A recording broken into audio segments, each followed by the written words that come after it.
नमस्कार। भाषा ज्ञान पर आधारित हमारे चैनल हिंदी जगत में एक बार फिर आपका स्वागत है। हमारा आज का वीडियो कक्षा 12वीं की पाठ्य पुस्तक आरोह भाग 2 के गद्य खंड के अंतर्गत महादेवी वर्मा जी द्वारा रचित संस्मरणात्मक रेखा चित्र भक्तिन पर आधारित है। इस वीडियो में हम लेखक परिचय, पाठ के प्रतिपाद्य, पाठ्य पुस्तक के प्रश्नोत्तर एवं कुछ अन्य महत्वपूर्ण प्रश्नों पर चर्चा करेंगे। तो आइए प्रारंभ करते हैं लेखक परिचय से। महादेवी वर्मा जी का संक्षिप्त परिचय। इनका जन्म सन 1907 में फर्रुखाबाद उत्तर प्रदेश में हुआ। शिक्षा की बात करें तो इलाहाबाद विश्वविद्यालय से संस्कृत में इन्होंने एमए किया है। कर्म क्षेत्र इनका बहुमुखी रहा है। प्रयाग महिला विद्यापीठ की स्थापना करके प्रधानाचार्य के रूप में इन्होंने कार्य किया है। साथ ही मासिक पत्रिका चांद का संपादन भी इन्होंने कुछ समय तक किया। 1952 ईस्वी में उत्तर प्रदेश की विधान परिषद का सदस्य इन्हें मनोनीत किया गया था। 1954 में ये साहित्य अकादमी की संस्थापक सदस्य बनी। सन 1960 में इन्हें प्रयाग महिला विद्यापीठ का कुलपति बनाया गया। पुरस्कारों की बात करें तो सन 1956 में शैक्षिक, साहित्यिक और सामाजिक कार्यों हेतु भारत सरकार द्वारा पद्म भूषण से सम्मानित किया गया। सन 1983 में यामा कृति पर ज्ञानपीठ पुरस्कार से सम्मानित किया गया। उत्तर प्रदेश हिंदी संस्थान द्वारा भारत भारती पुरस्कार से सम्मानित किया गया। इनकी मृत्यु सन 1987 में हुई। इनकी प्रमुख रचनाओं पर नजर डालें तो निहार, नीरजा, रश्मि, दीपशिखा आदि। साहित्यिक विशेषताओं की बात करें तो छायावाद के प्रमुख स्तंभों में से एक रही हैं। एक अप्रतिम गद्यकार रही हैं। शिक्षा और समाज कल्याण के क्षेत्र में भी निरंतर कार्यरत रही हैं। इनकी भाषा शैली में अंतर्मन की अनुभूतियों का मार्मिक अंकन है। संस्कृत शब्दों की बहुलता है। गद्य साहित्य में भावनात्मक, संस्मरणात्मक, समीक्षात्मक एवं इतिवृत्तात्मक शैलियों का मर्मस्पर्शी दर्शनीय रूप है। अब बात करते हैं पाठ के प्रतिपाद्य की। स्मृति की रेखाओं में संकलित भक्तिन महादेवी जी का प्रसिद्ध संस्मरणात्मक रेखा चित्र है। इसमें लेखिका ने अपनी सेविका के अतीत और वर्तमान का परिचय देते हुए उसके व्यक्तित्व का मनोहारी चित्रण किया है।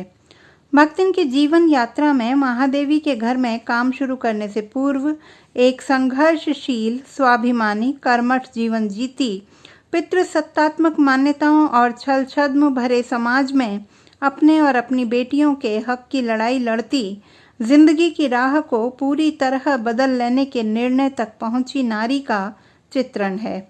अपने जीवन पर आच्छादित भक्तिन के सानिध्य में लेखिका के व्यक्तित्व के कई अनछुए आयाम उद्घाटित होते हैं।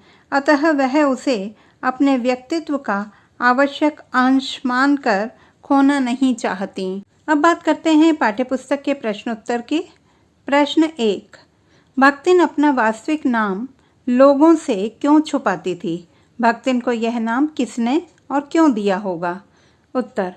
भक्तिन का वास्तविक नाम लक्ष्मण अर्थात लक्ष्मी था।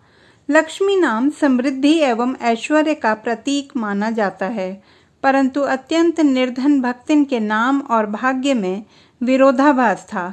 अतः समाज में उपहास से बचने के लिए भक्तिन अपना वास्तविक नाम लोगों से छुपाती थी। भक्तिन को यह नाम उसके माता पिता ने संभवतः यह सोचकर दिया होगा कि नाम के अनुरूप वह धन धान्य से परिपूर्ण रहेगी। भक्तिन नाम उसे महादेवी वर्मा जी ने उसकी वेशभूषा, सेवा भावना और कर्तव्य परायणता को देखकर दिया था। प्रश्न 2।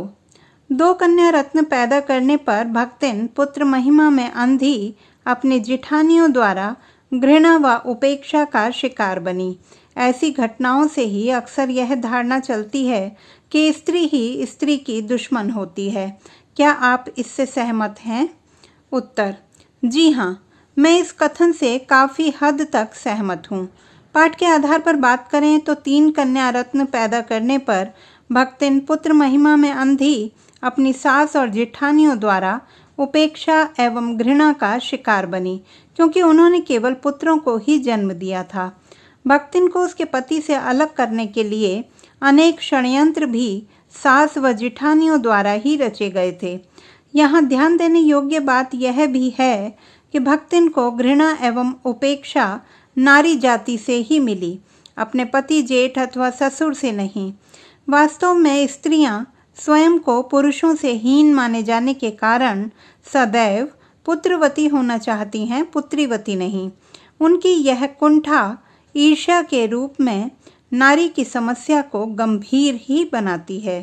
संतानहीनता, पुत्रवती न होना अथवा दहेज प्रताड़ना आदि में भी नारी ही नारी को शारीरिक और मानसिक रूप से प्रताड़ित करती है और पुरुषों को भी गलत कार्य के लिए उकसाती है। प्रश्न 3, भक्तिन की बेटी पर पंचायत द्वारा जबरन पति थोपा जाना एक दुर्घटना भर नहीं, बल्कि विवाह के संदर्भ में स्त्री के मानव अधिकार कि विवाह करें या ना करें अथवा किससे करें, इसकी स्वतंत्रता को कुचलते रहने की सदियों से चली आ रही सामाजिक परंपरा का प्रतीक है। कैसे?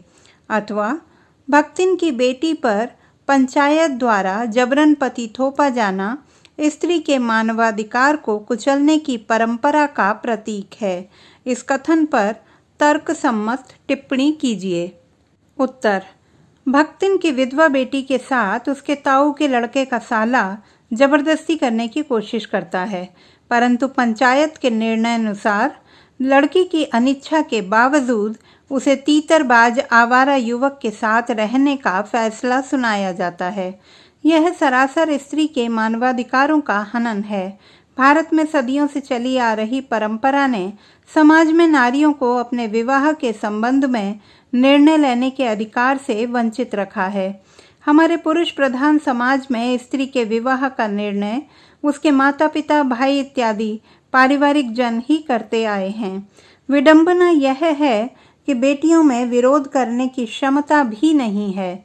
यदि कोई स्त्री भक्तिन की बेटी की तरह विरोध करने का साहस जुटाती भी है तो पंचायत द्वारा उसका स्वर दबा दिया जाता है।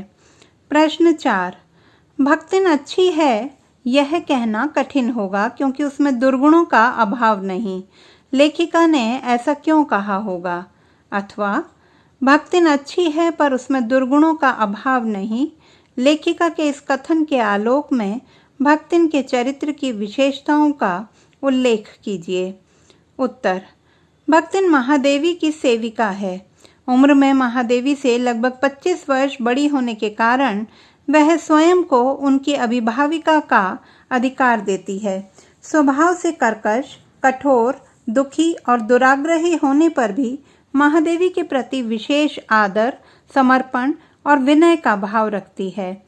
भक्तिन में कर्तव्य परायणता और सेवा भाव होने के बावजूद अनेक दुर्गुण भी हैं, जिनके कारण लेखिका उसे अच्छा कहने में कठिनाई का अनुभव करती हैं।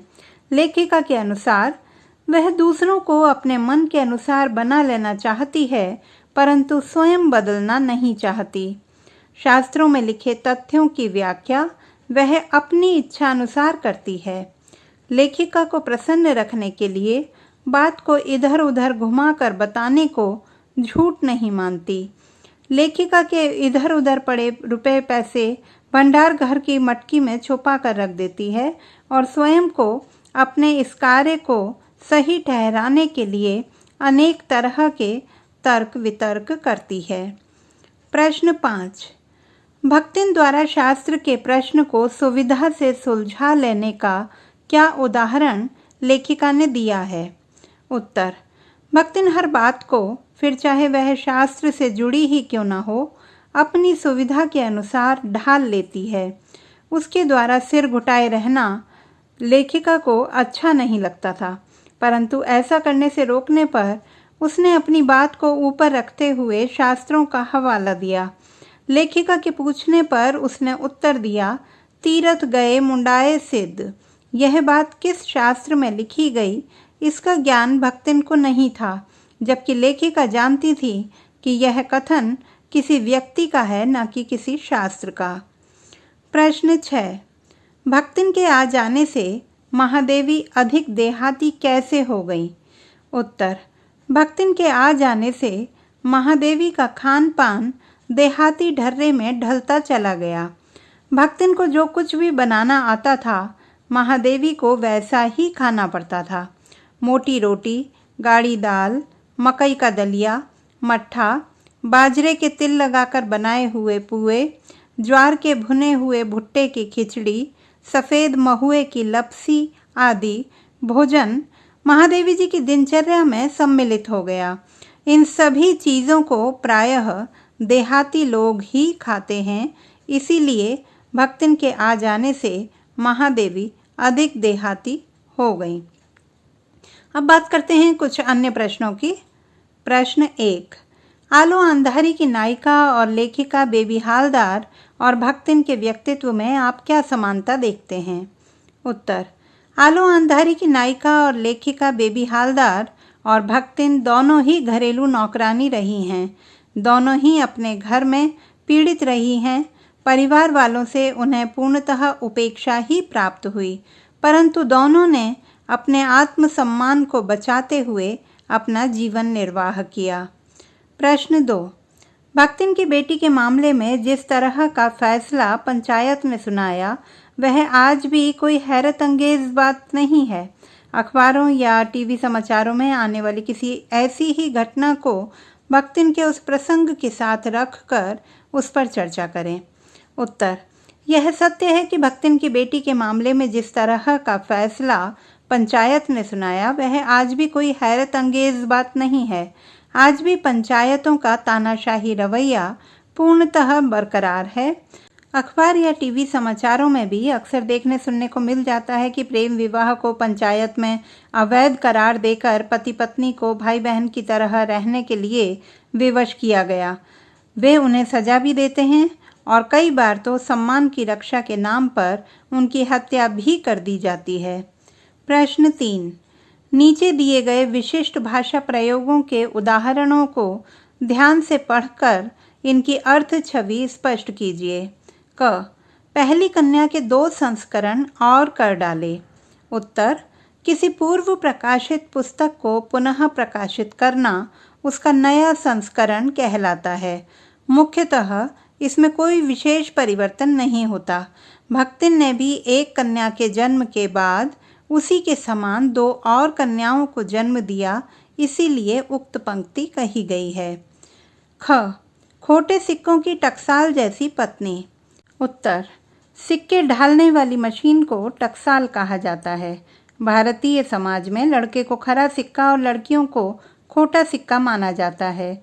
चूँकि भक्तिन ने एक के बाद एक 3 लड़कियों को जन्म दिया था, इसीलिए व्यंग्यात्मक रूप में उसे खोटे सिक्कों की टकसाल कहा गया है। ग, अस्पष्ट पुनरावृत्तियों और स्पष्ट सहानुभूतिपूर्ण दृष्टियाँ। उत्तर, भक्तिन के पिता की मृत्यु का समाचार पाने पर उसकी सास ने बीमार पिता का हालचाल लेने के बहाने उसे नैहर भेज दिया। जब वह गांव में पहुंची तो गांव वाले उसे देखकर कानाफूसी कर रहे थे।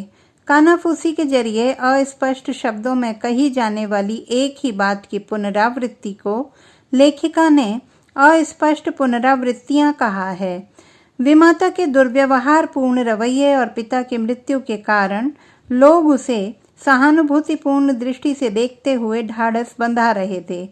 स्पष्ट तौर पर नजर आने वाली इन भावनाओं को ही स्पष्ट सहानुभूतिपूर्ण दृष्टि कहा गया है। प्रश्न 4, भारतीय ग्रामीण समाज में लड़के लड़कियों में किए जाने वाले भेदभाव का उल्लेख कीजिए। उत्तर, भारतीय ग्रामीण समाज में हमेशा से ही लड़के लड़कियों में भेदभाव किया जाता रहा है।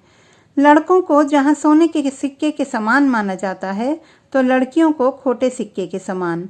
इसी कारण सिर्फ लड़कियों को ही जन्म देने के कारण भक्तिन के साथ ससुराल में बहुत बुरा व्यवहार किया जाता था।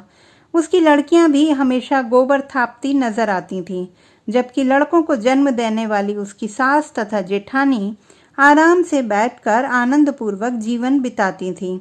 उनके काले कलूटे बच्चे राब और मलाई खाते थे, जबकि उसकी लड़कियों को काले गुड़ की डली के साथ चना बाजरा खाने को मिलता था।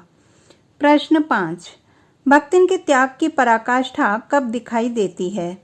उत्तर, भक्तिन स्वभाव से महाकंजूस और पाई पाई पर जान देने वाली थी। लेखिका के घर में रहते हुए भी वह इधर उधर पड़े पैसों को उठाकर अपनी मटकी में रख लेती थी। ऐसी कंजूस स्त्री का अपने पैसे त्यागना अपने आप में एक महान कार्य है। भक्तिन के त्याग की पराकाष्ठा तब दिखाई देती है जब वह पाई पाई कर जोड़ी हुई 105 रुपए की राशि को महादेवी की सेवा में समर्पित कर देती है।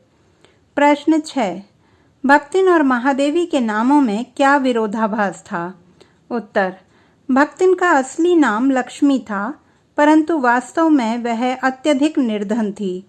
महादेवी नाम में भी महानता और महिमा का भाव निहित है, जबकि लेखिका स्वयं को बिल्कुल सामान्य नारी मानती हैं।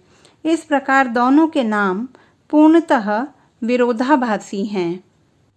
तो बच्चों, आशा करती हूँ कि यह वीडियो पाठ को विस्तार से समझने में सहायक सिद्ध होगा। पाठ के सूक्ष्म अध्ययन हेतु बहुवैकल्पिक प्रश्नों पर आधारित हमारा वीडियो देखना ना भूलें। यह न केवल ऑनलाइन परीक्षा हेतु उपयोगी होगा, बल्कि पाठ के गहन अध्ययन में भी सहायक सिद्ध होगा। भाषा संबंधी किसी भी समस्या के समाधान हेतु बने रहिए सुनीता भटनागर हिंदी जगत के साथ। आपका दिन शुभ हो।